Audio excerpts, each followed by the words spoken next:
Así de sencillo. Eso se llama madurez. Eso se llama saber quién es Dios. Eso se llama conocer a Dios. Eso se llama haber sido marcado por Dios en algún momento de mi vida. Pero no podemos, iglesia, depender de eso. Mi esposo y yo no podemos depender de dar la mejor adoración si la iglesia está llena o no está llena. Yo no puedo, mi esposo no puede, y no por la iglesia, por Dios, de dejar de dar lo mejor solo porque la iglesia, porque vemos lo que vemos naturalmente. No podemos, y no por la iglesia, por Dios. Porque nosotros vivimos por y para Dios. Pero muchas veces a la iglesia se le olvida eso. Y entonces, hoy no me siento bien, hoy no voy. Y me quedo revolcándome, y no lo digo porque alguien faltara hoy. No esté pensando en el que no vino. Tranquilo, tenga paz. Te quiricen.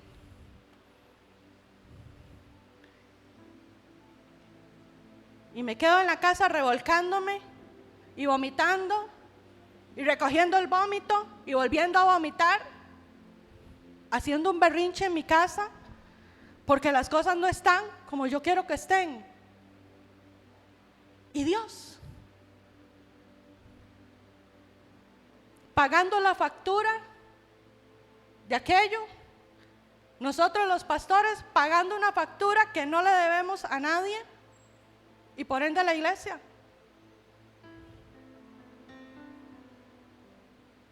Qué fuerte, ¿verdad? Pero esa es la inmadurez de la iglesia de hoy. Así es la iglesia de hoy. No digo el cuerpo de Cristo, la iglesia. La gente que se congrega, así se comporta. Voy a la iglesia si estoy contento. Voy a la iglesia a ver si siento algo. Voy a la iglesia a ver qué recibo. Voy a ir a ver qué. Pero se nos olvida de que nosotros somos altares vivientes, donde siempre debe de haber una ofrenda encendida para Dios. Siempre. Pero no, se me olvida. Se me olvida porque vivo por circunstancias. Se me olvida porque veo y hablo y camino desde el lugar de donde estoy. Por la circunstancia. Desde el desánimo que me abrazó y entonces ese es el que me inspira todos los días. A quejarme, a ver, a declarar, a hablar, a decidir. Y al final, el único perjudicado soy yo. El único que me atraso soy yo. Al que le toca caminar más vueltas en el desierto es a mí. Por cabezona. Por dejarme guiar por la circunstancia. Porque me comporto como un chiquito malcriado con Dios. Y le hago el berrinche a Dios porque no me da lo que yo quiero. Y le zapateo y le berreo y me revuelco en el piso, haciéndole el berrinche a Dios, creyendo que con eso voy a mover la mano de Dios, creyendo que entonces Dios va a ceder. Dios no va a ceder. Dios no va a ceder ante una presión así. Dios cede cuando ve un corazón contrito y humillado delante de Él. Dios cede cuando ve un corazón sincero delante de Él adorándole. Dios cede cuando ve a alguien rendido a sus pies diciéndole al Señor cuánto le necesita. Dios cede cuando no importa la circunstancia, esa persona está ahí perseverando en la presencia de Dios, adorándole, no pidiéndole, adorándole, dándole siempre ofrenda de gratitud, dándole siempre lo mejor, el mejor perfume, como lo cantábamos ahora. Ahí es donde ahí sí derretimos, si podemos decirlo así, derretimos el corazón de Dios y lo conquistamos. Y entonces es cuando Él viene y nos dice, ahora sí, ya entendiste cómo es la ecuación, ya entendiste cómo es que funcionan estas cosas. Ahora sí te voy a dar, ahora sí te voy a bendecir. Pero mientras nosotros como iglesia mantengamos una actitud rebelde, una actitud a la defensiva, una actitud que resiste a Dios, una actitud altiva delante de Dios, vamos a vivir trabados, vamos a vivir detenidos. No va a haber un levante, no va a haber un avance, no va a haber, porque es nuestra actitud en el corazón. Y ahora lo cantábamos. El Señor examina el corazón, el Señor lo conoce, el Señor sabe qué hay en nuestro corazón, aunque no lo digamos. Él lo sabe. Y David se lo decía al Señor: Señor, examina mi corazón, revísalo a ver qué es lo que hay ahí en esa profundidad, cosas que aún yo mismo no conozco, que sé que están, pero afectan. Y límpiame, Señor. ¿Por qué? Porque es necesario para ser bendecido, para estar en la condición que Dios quiere que estemos, que Él espera que estemos. Y si decimos que conocemos a Dios, como lo decía hace unos días atrás, demos fruto, demos evidencia. No, que no sean solo palabras, que no sea costumbre venir a la iglesia, que no sea costumbre coger la Biblia de vez en cuando en casa y medio hojearla. Que haya evidencia de cambio, de esa relación, de ese decir que conocemos a Dios, que haya una evidencia, amada iglesia. Es necesario en este tiempo que la iglesia se levante a hacer un cambio, que la iglesia decida hacer el cambio, pero el cambio comienza aquí adentro. Dice por ahí un eslogan de una campaña publicitaria: el cambio comienza por uno. Sí, es cierto. El cambio comienza en mí, en mis adentros, en mi interior, en mi intimidad, en aquello que nadie conoce, solo Dios. Ahí comienza el cambio. Y hoy la sociedad, hoy el mundo está urgido de que haya una iglesia que se levante a hacer el cambio. Una iglesia que no sea solamente un grupo de gente que se reúne cada cierto tiempo en la semana a sonar bonito. El mundo está necesitando más que eso. El mundo está necesitando cambio, transformación. Pero eso tiene que comenzar aquí. Amén. Meditemos en todas estas cosas. Amada iglesia, vean que los ayunos que hacemos, si usted lo hace, espero que sí, no me diga nada, no quiero volver a verlo ni verla.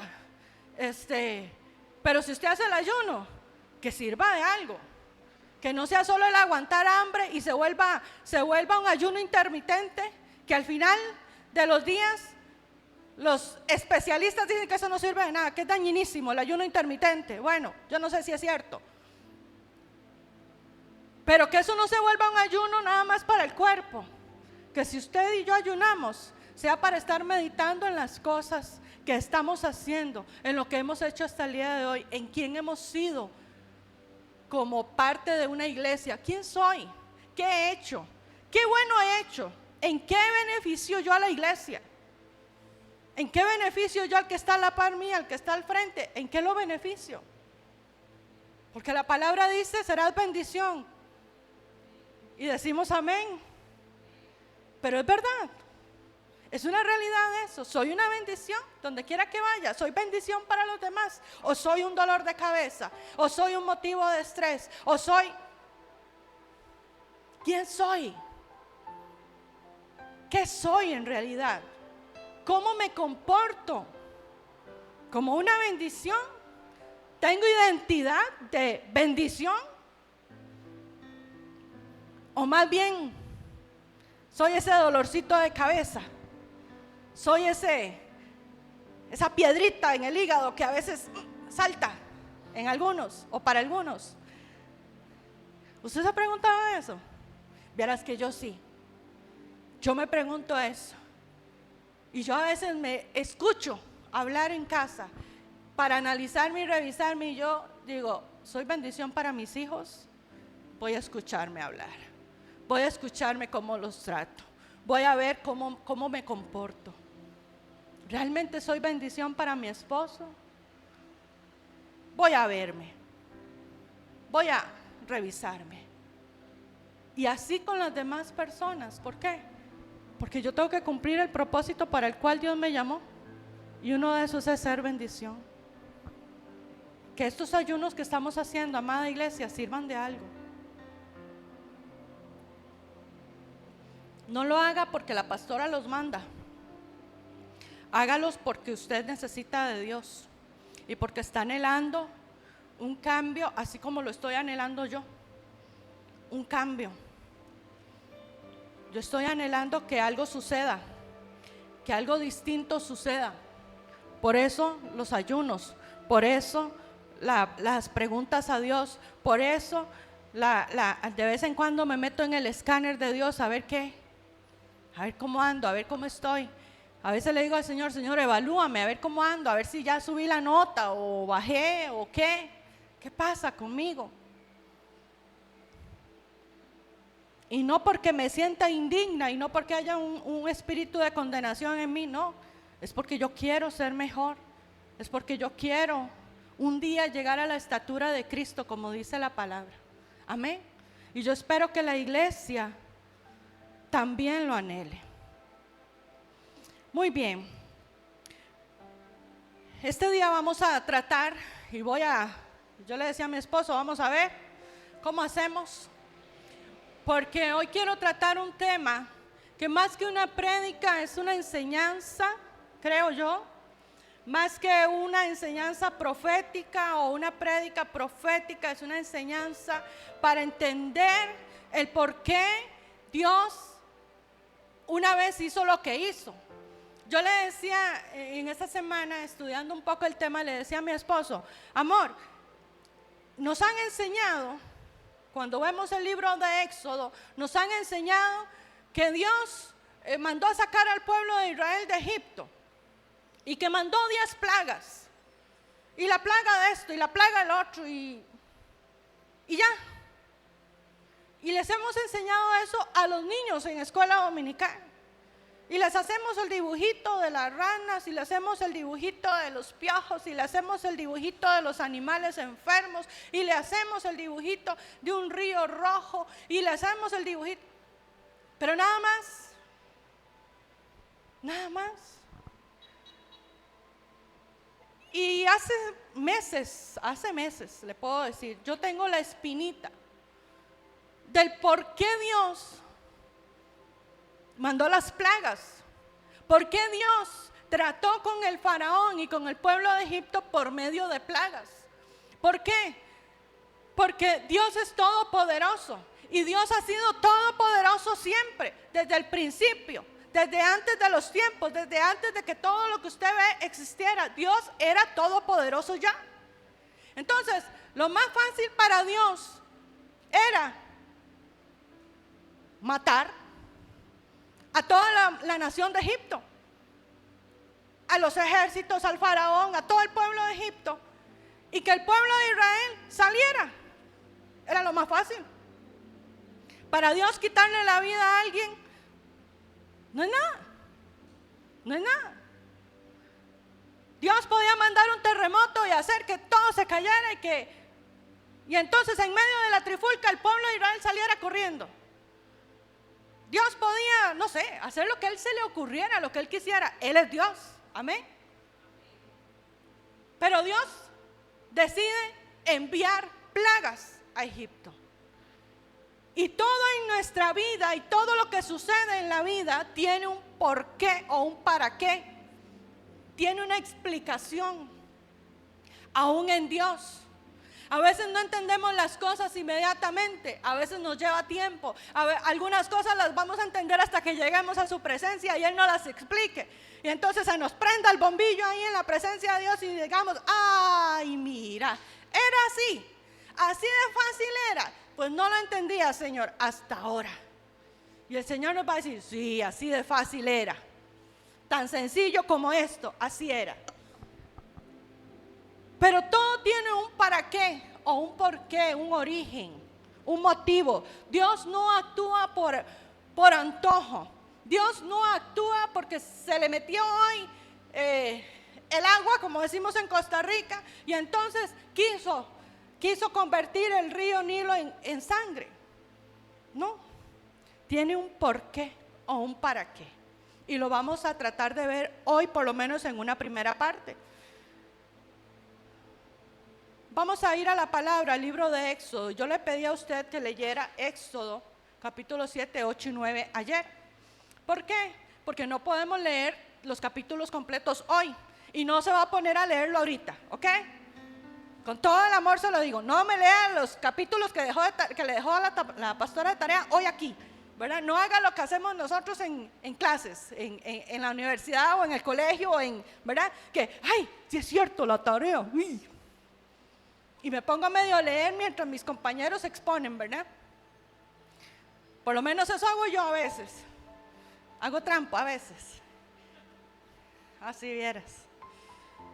Vamos a ir al capítulo 7, versículo del 1 al 5, por favor. Yo voy a leer Reina Valera. Y dice así la palabra del Señor. Y Jehová dijo a Moisés, mira, yo te he constituido Dios para Faraón y tu hermano Aarón será tu profeta. Tú dirás todas las cosas que yo te mande y Aarón tu hermano hablará a Faraón para que deje ir de su tierra a los hijos de Israel. Y yo endureceré el corazón de Faraón y multiplicaré en la tierra de Egipto mis señales y mis maravillas. Ok, ya Dios está hablando con Moisés y le está diciendo, yo haré multiplicar en la tierra de Egipto mis señales y mis maravillas. En otras palabras está diciéndole a Moisés, yo voy a demostrar mi poder, yo voy a demostrar quién soy a Egipto. ¿Ok? Versículo 4. Y Faraón no los oirá, mas yo pondré mi mano sobre Egipto y sacaré mis ejércitos, mi pueblo, los hijos de Israel, de la tierra de Egipto con grandes juicios. ¿Ok? Guardas esa frase, con grandes juicios. Y sabrán los egipcios que yo soy Jehová cuando extienda mi mano sobre Egipto y saque a los hijos de Israel de en medio de ellos. Dios le tira una línea a seguir a Moisés. Dios ha esperado o ha visto a su pueblo ser cautivo por más de 400 años en la tierra de Egipto. Dice la palabra que hubo un faraón, que se levantó un faraón que no conocía, que no sabía quién era José. Y entonces, un día dejaron de hablar de lo que un hijo de Dios había hecho por Egipto muchos años antes. Se les olvidó. Y entonces Israel, que había llegado a vivir a Egipto, a esas tierras, terminó siendo esclavo de la nación. Así como Egipto no conocía de Dios y se había olvidado de lo que José había hecho a favor de la nación, el pueblo de Israel también se había olvidado de Dios cuando fue esclavo. Se había olvidado. Y había adoptado la cultura egipcia.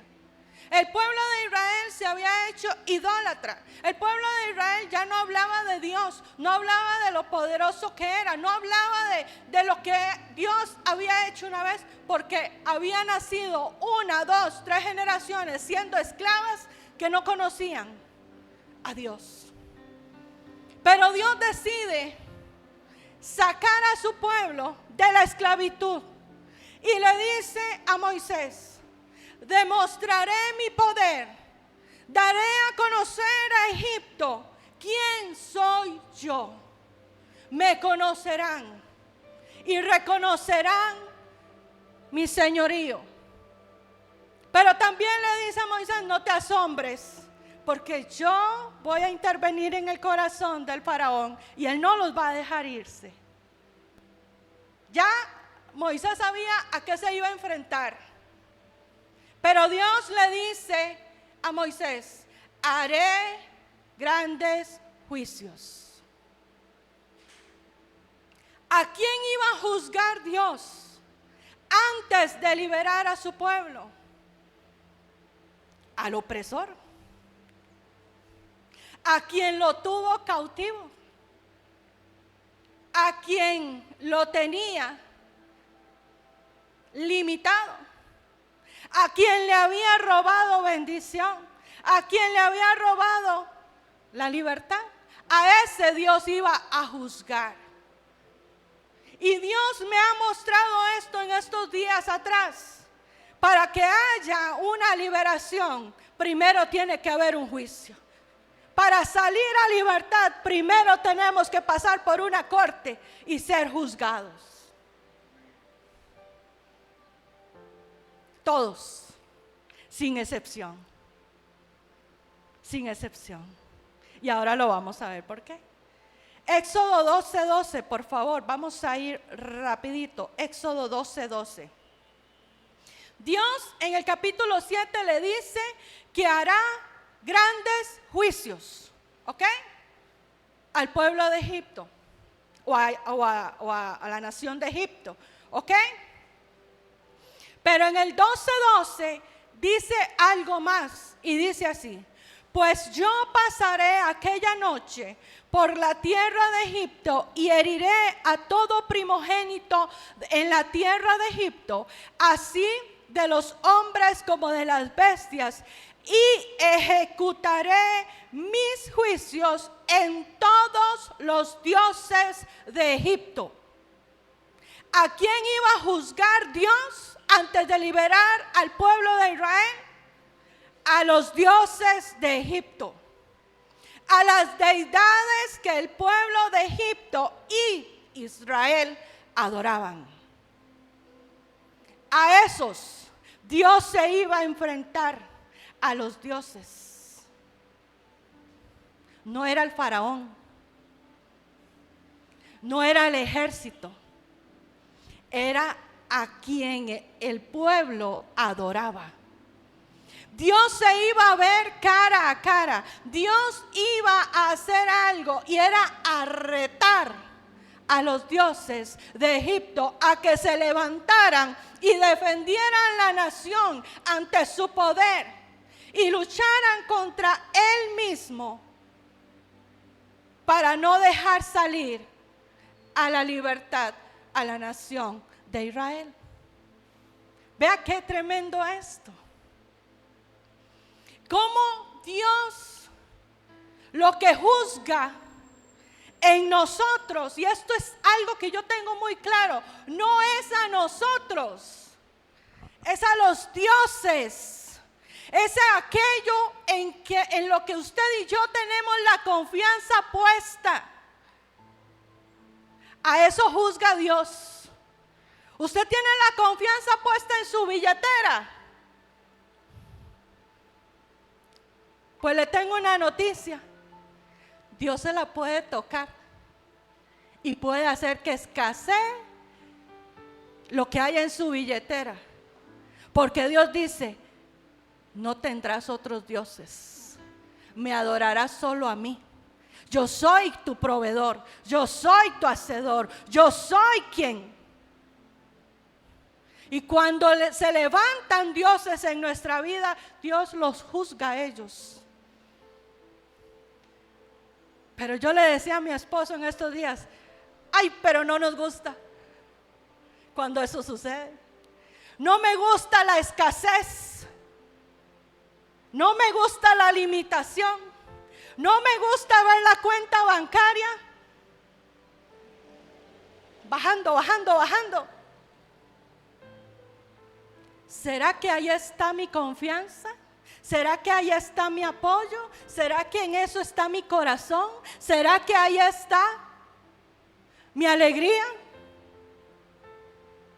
Por eso Dios lo toca muchas veces, para derribar ese ídolo en nosotros. Y Dios me ha hablado esta semana tan fuerte, tan directo, que yo digo, Señor, y no nos gusta cuando viene juicio de Dios. No a nosotros, pero cuando viene un juicio nos afecta a nosotros. Porque dicen que cuando llueve todos nos mojamos, ¿verdad? Y a veces no nos gusta. Y a veces, ay, Señor, pero ¿qué está pasando, Señor? Estoy trabaja y nada que cambia esta cosa. Señor, estoy aquí, nada que... Ok. ¿En dónde está nuestra confianza? ¿En dónde está nuestra mirada? ¿En dónde está puesto nuestro corazón? Porque dice la palabra que no podemos servir a dos dioses. No podemos servir a dos.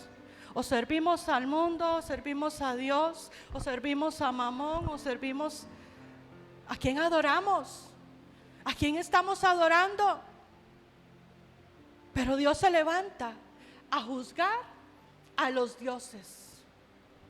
Y para mí esto fue tan tremendo porque yo dije, Señor, a mí me enseñaron que Dios mandó ranas y que Dios mandó a convertirse el agua en sangre y que Dios mandó, y yo me imaginaba aquella cosa llena de, aquella nación, aquella tierra llena de bichos muertos, de ver los enjambres y de ver, pero hasta ahí.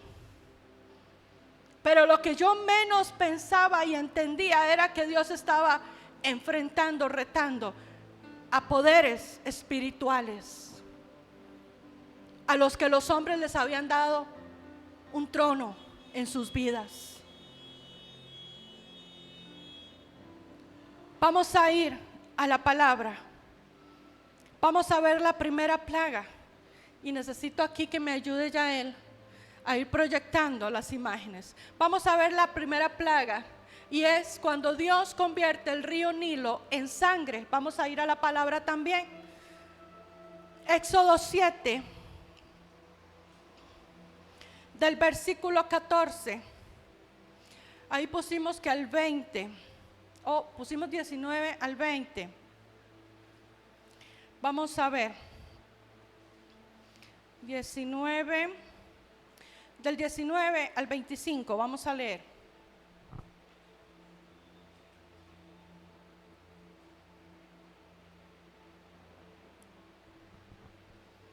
Dios le habla a Moisés y le dice lo que va a hacer. Y le dice que va a convertir el agua del río en sangre. Pero vamos a leer, por favor. Y dice, versículo 19. Y Jehová dijo a Moisés, di a Aarón, toma tu vara y extiende tu mano sobre las aguas de Egipto, sobre sus ríos, sobre sus arroyos y sobre sus estanques y sobre todos sus depósitos de agua, para que se conviertan en sangre y haya sangre por toda la región de Egipto, así en los vasos de madera como en los de piedra. Y Moisés y Aarón hicieron como Jehová como lo mandó, y alzando la vara golpeó las aguas que había en el río, en presencia de Faraón, de sus siervos y de todas las aguas que había en el río, se convirtieron en sangre. Asimismo los peces que había en el río murieron, y el río se corrompió, tanto que los egipcios no podían beber de él, y hubo sangre por toda la tierra de Egipto. Y los hechiceros de Egipto hicieron lo mismo con sus encantamientos, y el corazón de Faraón se endureció y no los escuchó como Jehová lo había dicho. Y Faraón se volvió y se fue a su casa y no le dio atención tampoco a esto. Y en todo Egipto hicieron pozos alrededor del río para beber, porque no podían beber de las aguas del río. Y se cumplieron 7 días después de que Jehová hirió el río. Vamos a ver, aquí Dios, cuando convierte las aguas en sangre, las fuentes de agua, o sea, toda agua en Egipto se convirtió en sangre. No había agua que no escapara del juicio de Dios en esto o del poder de Dios en esto. ¿A qué dioses se enfrentó Dios convirtiendo el agua en sangre? Número 1, al dios Hapi o Api, a Satet, a la diosa Satet, a Nu y a Admehi. Ok, ¿qué pasa con esto? ¿Quién era Api? Era el Dios que controlaba las inundaciones. Era el Dios que controlaba que, según ellos, que las aguas del río crecieran y se salieran y regaran las tierras de Egipto, y con esto se activara la fertilidad en Egipto. Entonces, ellos adoraban a Api para que Api controlara los niveles de agua y trajera fertilidad a Egipto. Entonces, ¿qué pasó? ¿Por qué? Porque ellos creían que en el agua o las fuentes de agua, ahí estaba el poder de la vida, ahí estaba el origen de la vida, en el agua.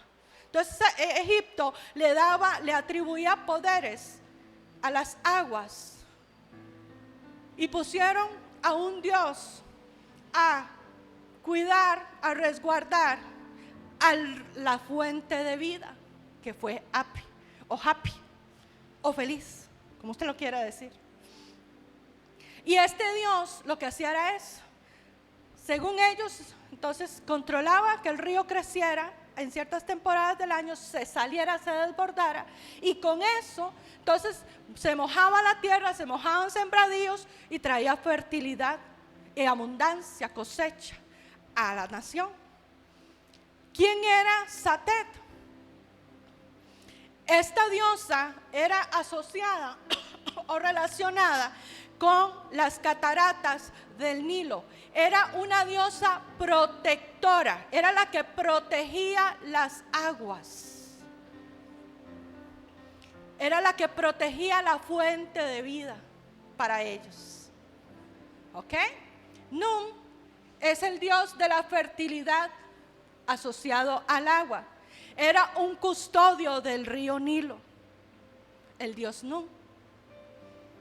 Y Admeit era madre de Nut, era madre del dios Nu. Entonces, ¿qué pasa? Todos estaban relacionados, o tenían que cuidar el río, o tenían que cuidar la fuente, o tenían que cuidar los niveles de agua. De hecho, la diosa Satet era la encargada, o era la responsable de los nacimientos. No, eso lo vamos a ver en la siguiente plaga, ya me acordé. Era la encargada, la protectora del río. Tenía que ver con lo que había dentro del río, los peces. Y usted por eso a veces puede ver dioses con cabeza de algo, o con algunas partes de algún animal, porque está relacionado con esos animales, y ahora lo vamos a ver más adelante. Entonces, ¿qué sucede? Aquí se levantan los hechiceros.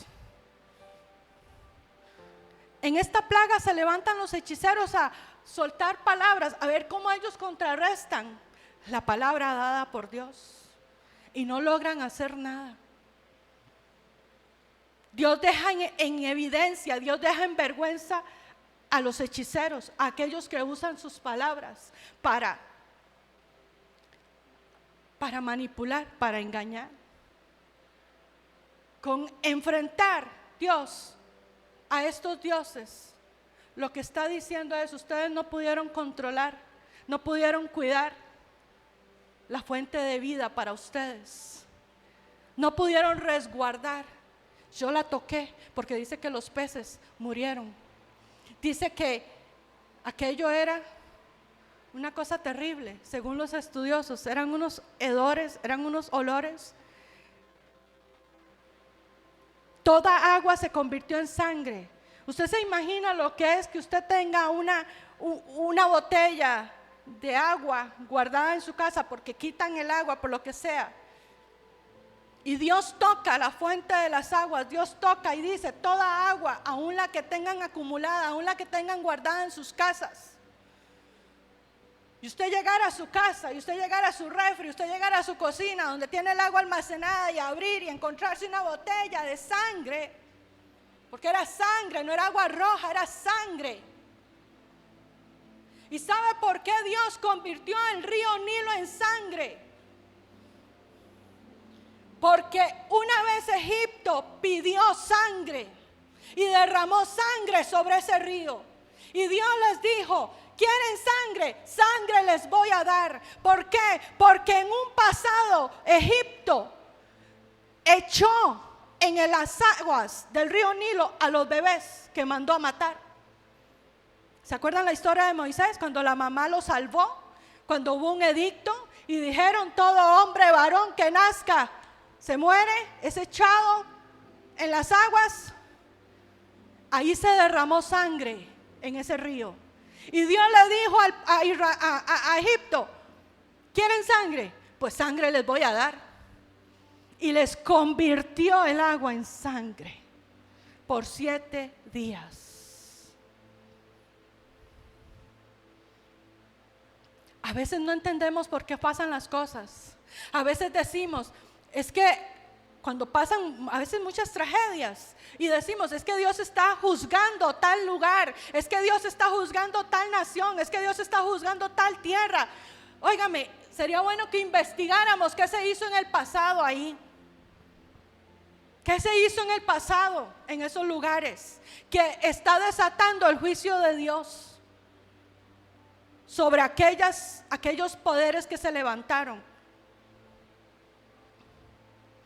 Todo el agua estaba envenenada, entonces no se podía beber. Imagínese usted 7 días sin agua. A veces una mañana que no tomemos agua, ¿cómo nos ponemos? Bueno, yo me pongo terrible si no tomo agua en la mañana. Imagínese uno por 7 días en medio del desierto, sin agua, porque no había donde tomar agua limpia en toda la nación de Egipto. Vamos a ver la segunda plaga, la plaga de las ranas, capítulo 8. Versículo 1. Entonces Jehová dijo a Moisés: entra en la presencia de Faraón y dile: Jehová ha dicho así: deja ir a mi pueblo para que me sirva. Y si no lo quisieres dejar ir de aquí, yo castigaré con ranas todos tus territorios. Y el río criará ranas, las cuales subirán y entrarán en tu casa y en la recámara donde duermes, y sobre tu cama y en las casas de tus siervos, en tu pueblo, en tus hornos y en tus artesas. Vamos a leer el 4. Y las ranas subirán sobre ti, sobre tu pueblo y sobre todos tus siervos. Ahí vemos 3 dioses. Tenemos uno femenino, uno masculino, los dos con cara de rana, cuerpo de hombre, cara de rana. Y tenemos al dios He o Heket. He, perdón, es que estoy viendo mal. Heket, He y Kek.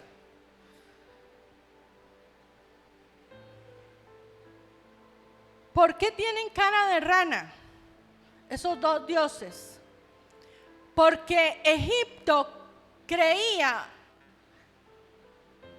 y veía a las ranas como un símbolo de adoración. El pueblo de Egipto, por ejemplo, yo soy de Egipto, voy caminando y me sale una rana ¿verdad? Voy por la orilla del río y me sale una rana. Yo no podía llegar y hacerle ¡juas! A la rana. Dios guarde eso. La rana no se tocaba, porque aquel que se atrevía a tocar una rana y mucho más a matarla, tenía sentencia de muerte sobre él. Entonces, ¿qué pasó? Dios dice, ok, voy a juzgar a Egipto. Voy a juzgar a Heket, diosa de la fertilidad y el parto. Era la que controlaba los nacimientos, según ellos. Entonces, ¿qué hizo Dios? Que del río sobreabundaran las ranas. Era la que controlaba los nacimientos. Perdió el control, Heket. Porque dice que la nación se llenó de ranas. Y Dios le dice a Faraón, subirán hasta tu cama, abrirán los hornos y de ahí saldrán ranas. De tu artesa, de tu mesa, de todo lugar saltarán las ranas. Ahí enfrentó a la diosa Heket.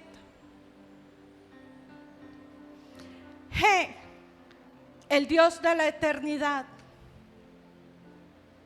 Este Dios tiene que ver con lo eterno, tiene que ver con los ciclos, tiene que ver.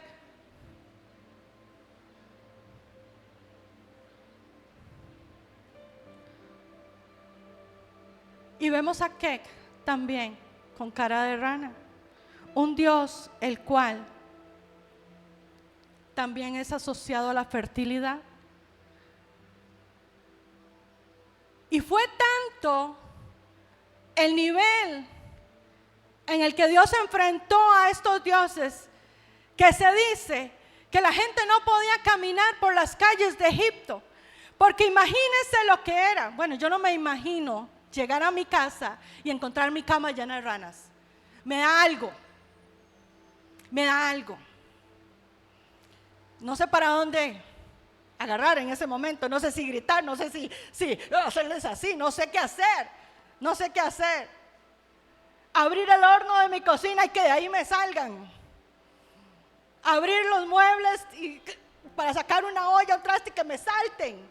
¿Qué haría? O sea, no sé. Y el que pisaba una rana era sentenciado a muerte. No se podía caminar por las calles de Egipto, porque donde quiera que usted pisaba una o dos o yo no sé cuántas ranas. Sobre Egipto había una sentencia de muerte. Ellos habían atraído eso, porque habían dicho, el que la pisa se muere. Entonces Dios dijo, ajá, así es, se las voy a dar, les voy a forrar la nación en ranas. Y entonces, imagínense, nosotros ahora, el año pasado, a final de año, que fuimos de vacaciones allá a Guanacaste, estaban saliendo ranitas. Pero eran dos. Y vieras qué lindas las ranitas, ¿verdad? La mamá y el bebé, ahí andaban juntos. Y entonces en la noche las veíamos, salían hay como un caño, y entonces de ahí suponemos que era donde salían ellas, no sé. Entonces venían y se paraban en unas piedras que hay afuera de la casa, en unas piedras, y cuando una noche yo me quedo viendo, digo yo, hoy hay una rana, y hasta fotos y videos le tomamos a las ranas, ¿verdad? Porque nos llamó la atención que estuvieran saliendo en esa época del año ahí, en Guanacaste. Pero eran dos, y eran así chiquititas, eran muy bonitas. Pero ya, que la calle se llene, que este lugar se llene, que usted no pueda sentarse, que no pueda poner los pies, que no pueda. Y dice ahí más adelante en el capítulo que los egipcios terminaron paliando las ranas muertas, acumulándolas, y que el olor era insoportable del montón de ranas muertas que habían. La diosa Heket fue confrontada, no pudo controlar los nacimientos, no pudieron controlar estos tres dioses, el equilibrio natural, el ciclo natural. Dios lo quebrantó, Dios lo rompió para demostrar su poder. A veces ponemos nuestra confianza en cosas. A veces creemos que las cosas pasan porque alguien fuera de Dios está influyendo. Y nada pasa en esta vida si no es por Dios, por la voluntad de Dios, porque no hay nadie más alto que Él, no hay nadie más poderoso que Él. Él es Dios creador de todas las cosas. Estos dioses a los cuales Egipto adoraba no fueron capaces de sostener el equilibrio natural, de cerrar el río y de que dejara de dar a luz ranas.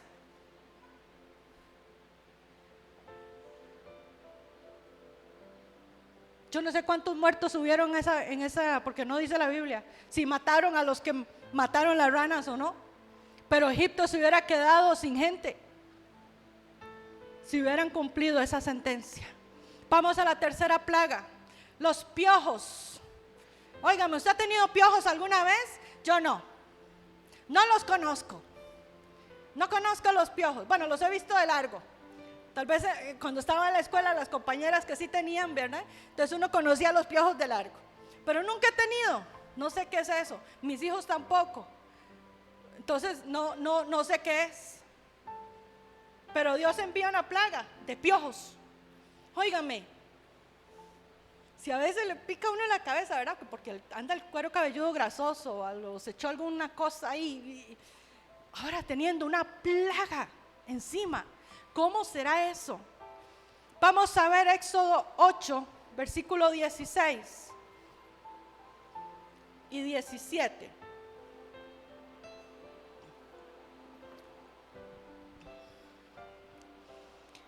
Ocho 16 dice: entonces Jehová dijo a Moisés: di a Aarón, extiende tu vara y golpea el polvo de la tierra para que se vuelva piojos por todo el país de Egipto. Y ellos lo hicieron así, y Aarón extendió su mano con su vara y golpeó el polvo de la tierra, el cual se volvió piojos. Así en los hombres como en las bestias, todo el polvo de la tierra se volvió piojos en todo el país de Egipto. Vamos a ver versículos 18 y 19. Y entonces los hechiceros hicieron así también para sacar piojos con sus encantamientos, pero no pudieron. Y hubo piojos tanto en los hombres como en las bestias. Entonces los hechiceros dijeron a Faraón: dedo de Dios es este. Mas el corazón de Faraón se endureció y no los escuchó, como Jehová lo había dicho. Ya empezaron a reconocer quién era el responsable de las plagas: Dios. Ya los hechiceros vieron que su poder estaba limitado, que estaba anulado, que no podían contrarrestar con sus hechizos, con sus encantamientos el poder de Dios. Y Dios envía piojos sobre la nación de Israel. Y quiero hacer un paréntesis aquí y recalcar algo. La primera plaga, que fue convertir el agua en sangre, la segunda plaga, la de las ranas, y la tercera de los piojos. Israel fue afectado por esto. ¿Ok? Porque no dice que Israel no lo tocó. Toda la nación de Egipto. Aún el pueblo de Israel, en medio del juicio de esos dioses, tenía piojos. ¿Usted sabe lo que es estar uno ahí? Animales y seres humanos, que no había forma, no había remedio, no había nada. Y algo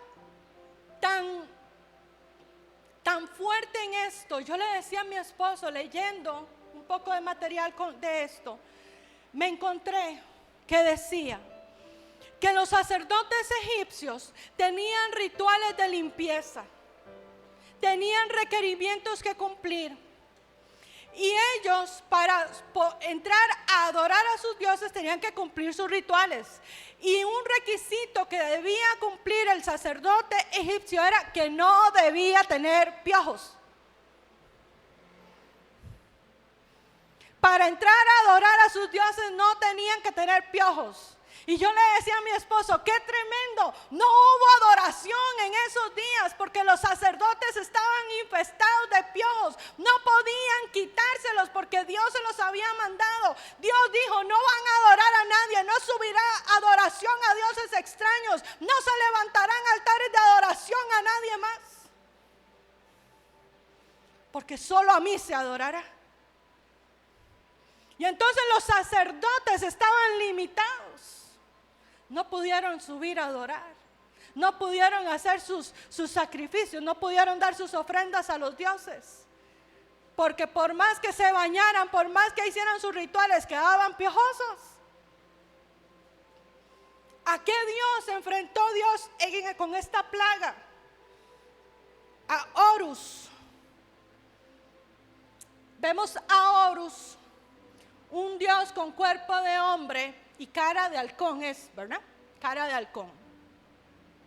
Horus está relacionado al cielo, a la casa, a la guerra y a la realeza. Se asociaba a la protección y al poder que brindaba. Estaba encargado de mantener el equilibrio de la naturaleza, proteger la belleza, el arte y la casa. Era el encargado de mantener el equilibrio de la naturaleza. Y Dios fue tan poderoso que le dijo a Moisés y a Aarón, tiren un puñado de polvo al aire y eso se convertirá en piojos. Un puñado, lo que le quepa a usted en la mano de polvo, de tierra seca, tírelo al aire, eso cubrirá la nación completa. Óigame, qué poderoso es Dios. A la otra semana que vea la película de los 10 mandamientos, ya voy a entender muchas cosas. Ya voy a entender que las plagas no eran por molestar a un hombre. Las plagas no eran para molestar a una nación, era para enfrentar y confrontar dioses, ídolos que los hombres mismos habían levantado. Y Hep, el dios de la tierra y de las cosas que crecen, era el esposo de la reina, de la diosa del cielo, de Nut. Él tenía que ver con todo lo que sucedía a nivel de tierra. ¿Y qué hizo Dios? Tiren polvo, sustancia de la tierra. Tomen de la materia prima, láncenlo al aire. Porque voy a enfrentar al Dios que dicen que tiene que ver, que tiene que velar por la tierra. Tremendo, ¿verdad? Está interesante, ¿verdad? Oiga, yo me hago la película. Nosotros vemos generalmente en History programas que tienen que ver con faraones y estas cosas, y hablan de los dioses. A partir de esta semana entendí muchas cosas.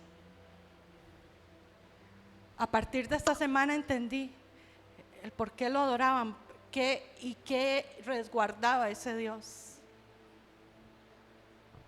y cómo Dios los enfrentó desde ese momento. Qué fuerte, ¿ah? Cuarta plaga, los enjambres. Éxodo 8:20.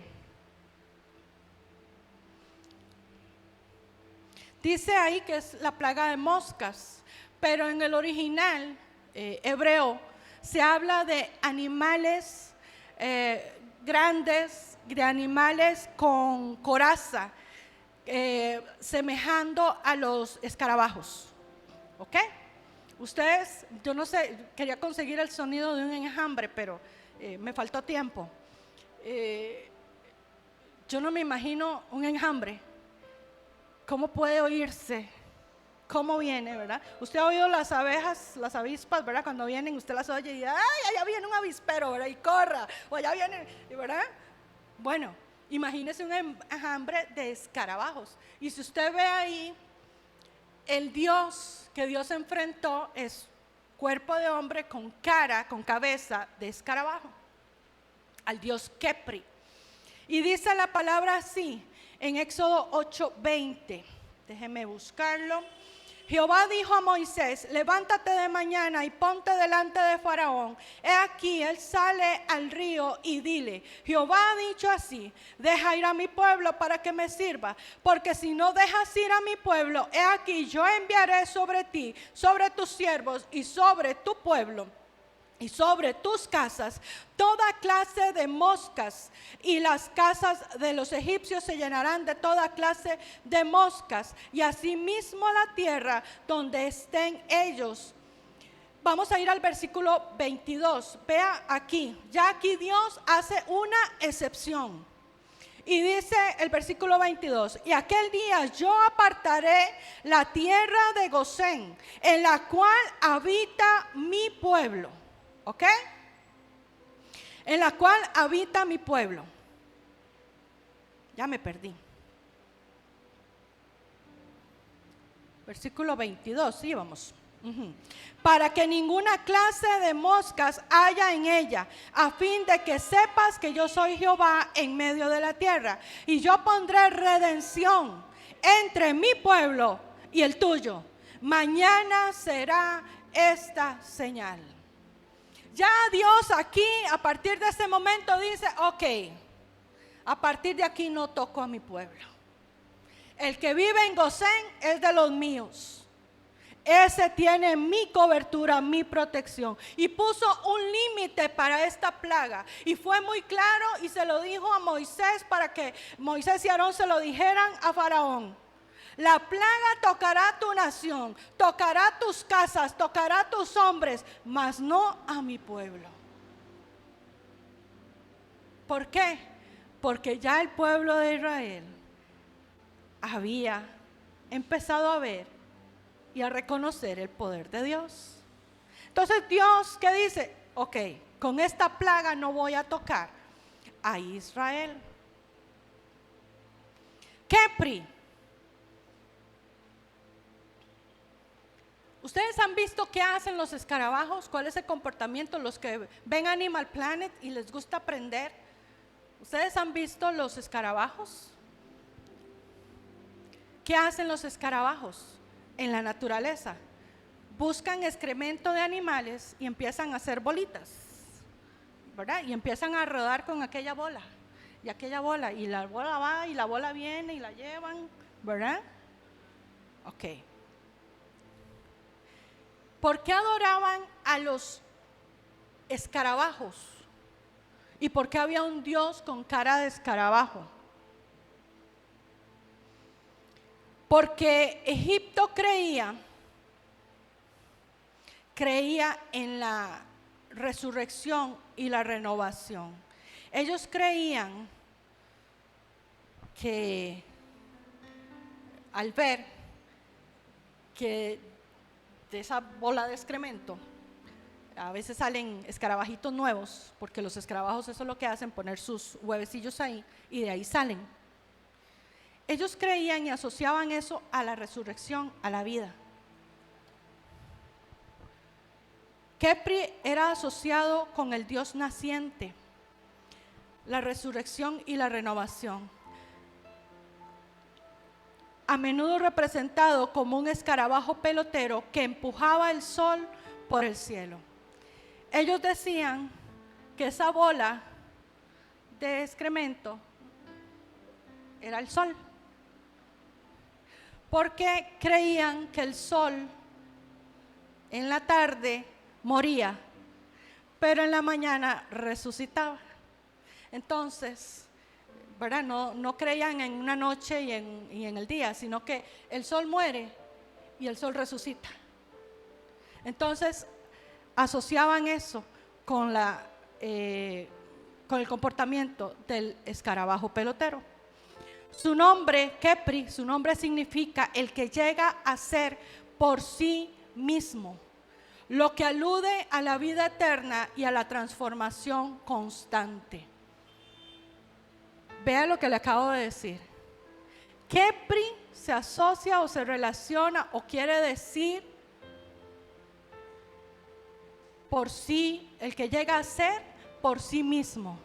O sea, al que nadie lo hizo, al que nadie lo creó. ¿Quién es el que no fue creado? Dios. Dios siempre ha existido, nunca fue creado. Y los egipcios decían que Kepri no había sido creado, que él existía por sí mismo. ¿Ok? Se relacionaba con el sol naciente, se relacionaba con la resurrección. El escarabajo, al empujar la bola de estiércol, era visto como un símbolo de resurrección y creación. Se relacionaba con la creación. Su nombre y su representación como escarabajo que crea su propio alimento de la bola de estiércol, lo vinculan a la creación y a la autogeneración. Entonces, Kepri no necesitaba la ayuda de nadie, él podía por sí mismo las cosas. Entonces Dios envía la plaga de escarabajos e infesta todo Israel, diciendo: no, este no es el que resucita, este no es el que no necesita ayuda, este no es el que muere hoy y mañana se levanta con todo poder. No, no es este, solo hay uno.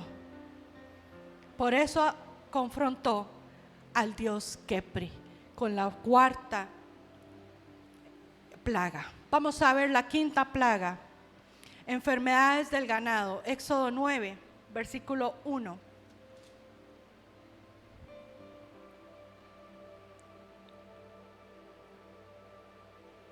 Entonces Jehová dijo a Moisés: entra a la presencia de Faraón y dile: Jehová, el Dios de los hebreos, dice así: deja ir a mi pueblo para que me sirva, porque si no lo quieres dejar ir y lo detienes aún, he aquí la mano de Jehová estará sobre tus ganados que están en el campo, caballos, asnos, camellos, vacas y ovejas, con plaga gravísima. Y Jehová hará separación entre los ganados de Israel y los de Egipto, de modo que nada muera en todo de los hijos de Israel.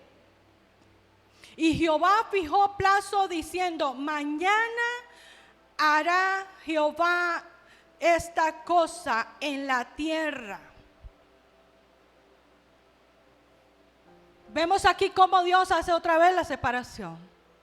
Morirá todo ganado, todo animal de Israel, de Egipto, mas no de Israel. Todo animal que tenga que ver con ganado, pues, pero no el de Israel.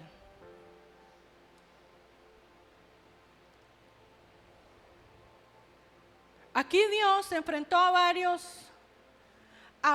dioses.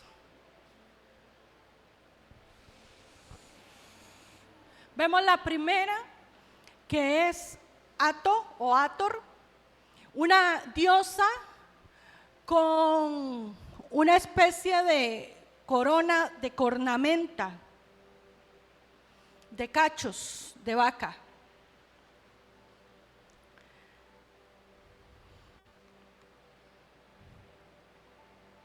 Dice que es la diosa del amor, la alegría, la música, la danza y la maternidad. Algunas veces se representa con cara de vaca y un disco solar, el sol pues, y también como una vaca celestial. ¿Usted se imagina una vaca celestial? Yo no. Pues los egipcios sí. Esa era Ato o Ator, una diosa que tenía en su cabeza una cornamenta y en medio de la cornamenta al sol. ¿Ok? Está Neit, otra diosa. Se decía que Neit había estado en la creación del mundo y algunos incluso la llamaban la madre de Ra. Ahí está el dios Ra también, el dios sol. Se creía que tejía el destino de las personas y controlaba el curso de la vida. Se le acreditaba a veces ser la madre de Sobek, el dios cocodrilo. Neit era la que controlaba el futuro de las personas, era la que tejía el destino de las personas, de las cosas que sucedían. ¿Ok? Está Nut, otra diosa, diosa del cielo, representada como una mujer curvada sobre la tierra, protegiendo a su esposo Geb, la deidad de la tierra. Acabamos de ver a Geb en la plaga anterior. Era el dios que tenía que ver con la tierra, era el dios de la tierra. Ok, Nut era la esposa. Y Nut, en algunos dibujos, en algunos jeroglíficos, en algunos papiros, se presenta curvada, como haciendo una especie de protección sobre su esposo, sobre el Dios que cuida la tierra o que administra la tierra. ¿Ok? Entonces es más poderosa ella que él. Que toque, ¿ah? Ella cuida de él. Atum, Dios creador y solar, considerado el que existe por sí mismo. Ese es otro también, que surgió del océano primigenio, creándose a sí mismo. Se le atribuye la creación del mundo y de los dioses. Se le considera el padre del dios del aire, de la diosa de la humedad, quienes engendraron a su vez a Geb, dios de la tierra, y a Nut, diosa del cielo. Entonces, vemos aquí cómo hay estos dioses, y vamos a ver a Ra y vamos a ver a Ta, pero cómo estos dioses tienen que ver con nacimientos, con el curso de la vida, ¿me entiende? Y Dios manda una enfermedad a los ganados, a los animales. Vamos a ver a Ra. Era el dios del sol y el origen de la vida. Se dice que se fusionó con otras deidades como Atum, el sol de la tarde. Ra, el dios del origen de la vida. Y Ta, el nombre Egipto deriva de parte de su nombre, de Ta. Se le atribuía gran poder curador, señor de la magia. Se dice que lo que pensaba en su corazón y lo declaraba con su boca, eso era creado. Ta era el Dios curador, el Dios sanador. ¿Y qué hizo Dios? Nuestro Dios enferma a los ganados, enferma a los animales vacunos de Egipto. Ellos recurrían a sus dioses, recurrían al Dios Ta para que sanara, para que curara a los animales, los ganados, y no fueron curados, no fueron sanados. Recurrían a los dioses que tenían que ver con el destino de Egipto, que tenían que ver con con los equilibrios, con la vida, con el origen de la vida, con la creación, y nada pudieron hacer, porque no hay nada capaz de enfrentarse al poder de Dios. No hay nada. Y cuando Dios quiere liberar a su pueblo de una opresión, Dios se va a enfrentar a los dioses que hay levantados en medio de su pueblo. No importa cómo se llame, no importa el calibre del Dios, no importa la fe que le tengamos a ese Dios, Dios lo va a derribar, Dios lo va a destruir, Dios los va a dejar en vergüenza. ¿Sabe?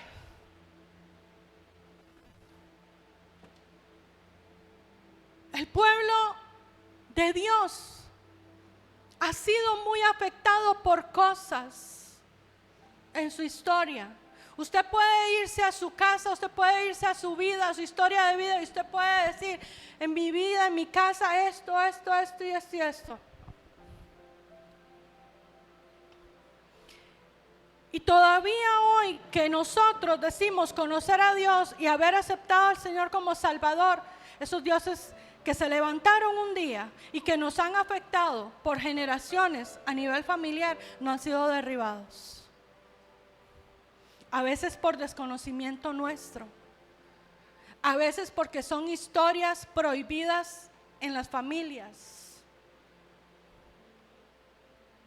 Porque en nuestras generaciones hubieron gente agoreros, hubieron gente brujos, hubieron personas adoradores de ídolos, hubieron gente que adoraban lo oculto, hubieron gente que levantaron altares. Pero Dios, ¿a qué me está inquietando el Señor? A que Dios va a traer un juicio sobre esos dioses, sobre esas deidades, sobre esos altares que alguien en nuestro pasado levantó, y los juzgará, porque Dios está enfocado en sacarnos a libertad. Iglesia, yo no sé si usted entiende lo que le quiero decir. Pero hace unas semanas atrás, hace unos meses atrás, Dios nos dijo: es tiempo de salir del desierto. ¿De salir a dónde? ¿De salir a qué? De salir a la libertad. De salir a libertad. Pero antes de emitir el juicio o de emitir el veredicto favorable para nosotros, Dios hará el juicio a las deidades que se han levantado generacionalmente en nuestra vida. Y como yo le decía ahora al principio, a veces nosotros tenemos la confianza puesta en cosas que no son Dios. No son Dios. Yo tengo mi confianza en el trabajo, y eso puede volverse un Dios en mi corazón, porque ahí está mi confianza, ahí está mi estabilidad emocional, ahí está mi norte,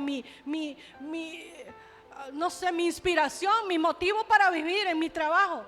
Pero Dios puede decir: voy a cortarlo, voy a quitarlo, porque no es ahí donde debe estar tu confianza, y debe estar puesta en mí. Te has olvidado de quién soy, te has olvidado de lo que he hecho. Y eso fue lo que pasó con Israel. Israel se olvidó, Israel desconoció el poder de Dios por un tiempo, y Dios tuvo que demostrarlo, Dios tuvo que manifestarlo con grandes señales, pero también con juicio. Dios quiere liberarnos, pero Dios quiere que nos enfoquemos en las cosas correctamente. ¿En dónde está mi fe? en el médico al cual yo voy para que me vea, para que me revise. Ahí está mi fe. O está en Dios, que dice la palabra que es mi sanador. ¿En dónde está mi fe? En las capacidades que yo tengo. Recordemos que esas capacidades Dios me las dio. Dios me las dio. Vean, ahora que estoy estudiando un poco a nivel secular, mi profesora, una mujer joven, 31 años tiene, y ya lo he dicho, podría ser mi hermana menor, 31 años, una profesional de la salud. Ella es enfermera, y ella es una enfermera hospitalaria, una enfermera que está acostumbrada al trabajo hospitalario.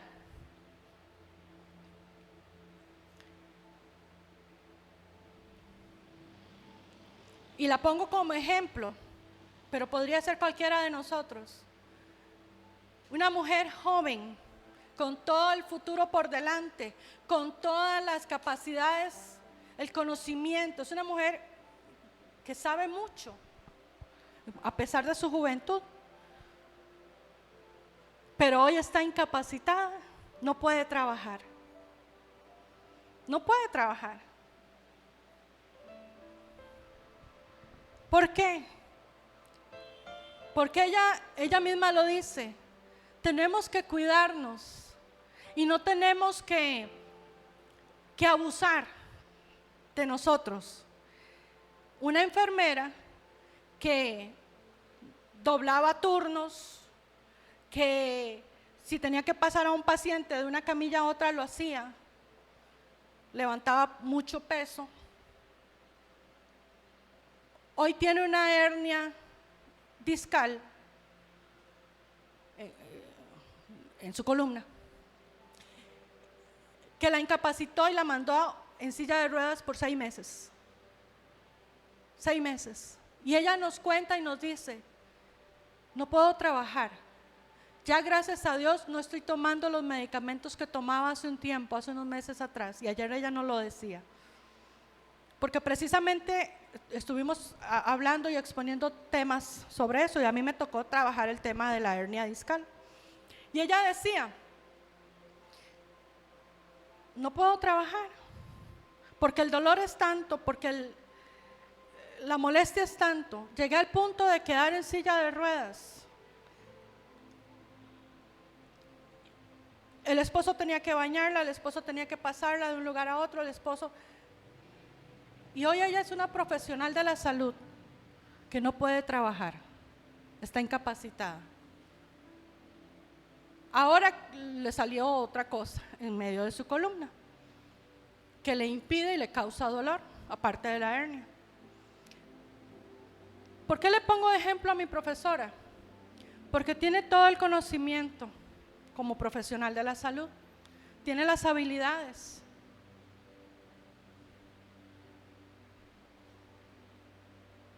Pero no podemos poner nuestra confianza en eso. Porque si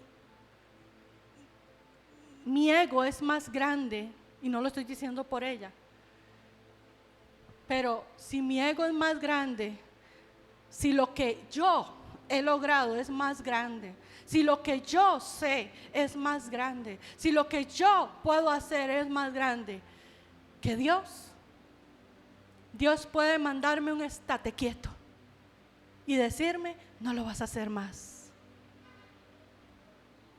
No lo vas a hacer más, porque yo soy Dios.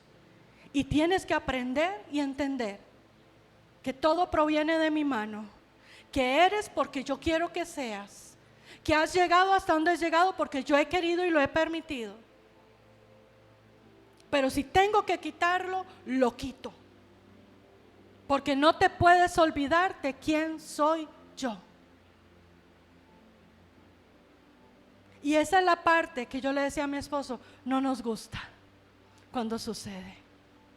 Porque Dios está tratando con nuestro corazón, con nuestro ego, con los altares que hemos levantado.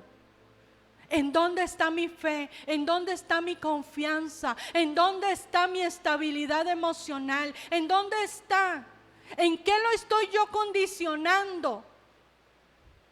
¿A quién le estoy yo atribuyendo la gloria de mis cosas? ¿A mí? ¿A misma? ¿A otra cosa? ¿O a Dios?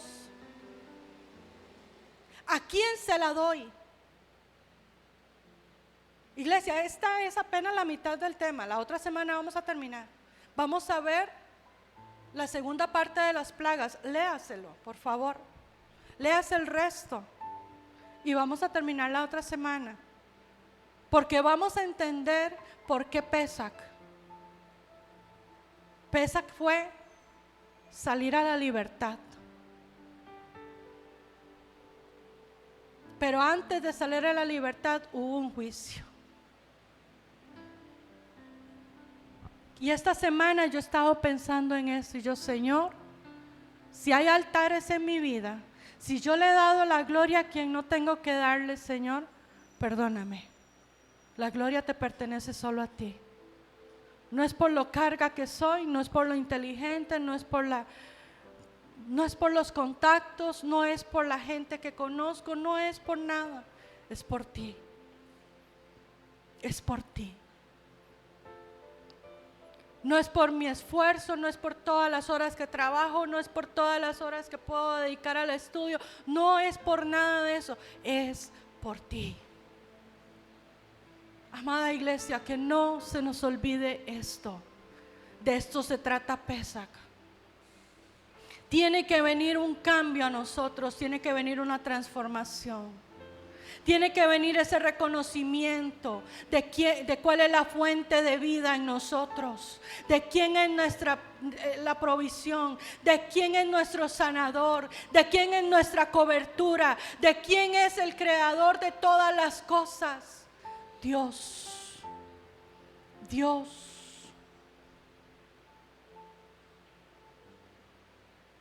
Hoy afuera nos dicen, cree en el poder de ti mismo, cree en lo que hay en ti, Óigame, usted y yo sin Dios no somos nada, no somos nadie. Sin Dios, ¿cuál poder en mí? ¿Cuál poder hay en mí mismo para crear cosas? Ninguno, ninguno, ninguno. Todo se lo debemos a Él, todo le pertenece a Él. Así es que toda gloria en nuestra vida démosela a Dios, siempre. Creámosle solo a Dios, busquemos solo a Dios.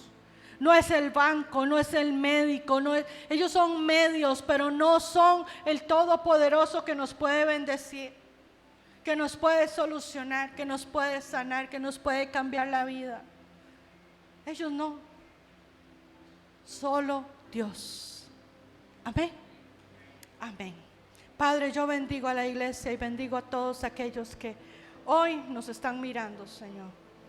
Te pido que esta palabra, que ha sido pues sencilla, Señor, pueda calar en el corazón, pueda calar, Señor, en el espíritu y pueda llevarnos en esta semana, Señor, y en estos días previos a Pesach, Padre, a esa concientización, a esa meditación, Señor, de tu palabra, de ti, de nosotros en ti, Señor.